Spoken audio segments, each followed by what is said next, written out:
Head track and field coach Mike Heimerman, 9 athletes going to Eugene, Oregon, the most in school history.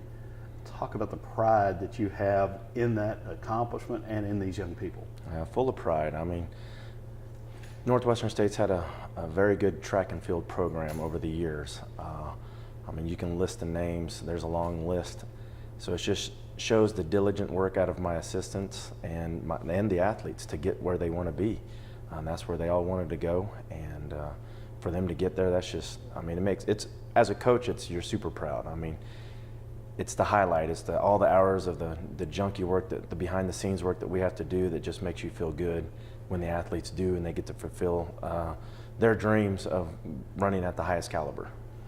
And you're running at a facility that is truly the Yankee Stadium of track and field, and it's a pretty special meet for the facility. Talk about that. Well, Eugene, Oregon is probably the track mecca of the United States. There's super track junkies up there. The fans are very well knowledged about track. They'll know just about everybody that's competing up there. They'll know a little bit of history about them. They really love track, and this is actually the very last meet that's going to happen in that stadium. They're about, as soon as the meet's over, they start demolition to build a brand new stadium. It'll be a 2-year project that they're spending $100 million on.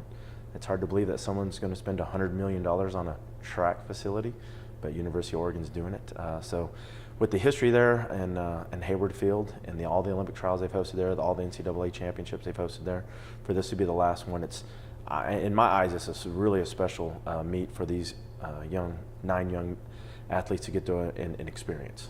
They've competed at Texas, which is surely one of, if not the premier in-season meet, but there really is nothing like being there at Hayward Field, is there? No, I've witnessed a lot of meets at Hayward Field. I think Coach Adam asked me a while back, I've probably literally spent 6 months of my life in Eugene, Oregon with all the NCAA meets or Olympic trials that I've got to coach at. So I've been very fortunate and blessed with a lot of great athletes, not from my coaching ability, but they're just my athletes' ability as athletes. But you know, it's just a phenomenal place, and there'll be 15 to 20,000 spectators in there when the men or the women are running their specialties, which is huge. I mean, it's almost like a football game for track or an NBA game. I mean, that's how I can describe it. It's just a lot of people cram into the track facility, and they love track and field. Okay, let's talk about a guy who probably hardly anyone expected to be in Eugene, Oregon, but it happened for him last Saturday in Tampa, Cedric Paul. It's been a long time coming. Well, I've always knew that Cedric could be a 60-foot shot putter. It's just come a little bit later than what I think everybody wanted, but you know, he showed up at the right moment with it and put himself in a great position. The only thing I told him, I mean, he was first after the 2 flights. We still had 2 flights to go. You know, with 24 guys that could all throw further if they wanted to. You know, I was like, the only thing I tell him, like, look, if you don't make it, you threw a big PR, and you know, you got to be happy with that. But then as the throws started happening, you know, he went down the list pretty quick, but then he hung on at 10th for seemed like forever, and then he moved to 11th, then he moved to 12th, and then when there was only 4 or 5 throwers left, I was like, is he going to make it?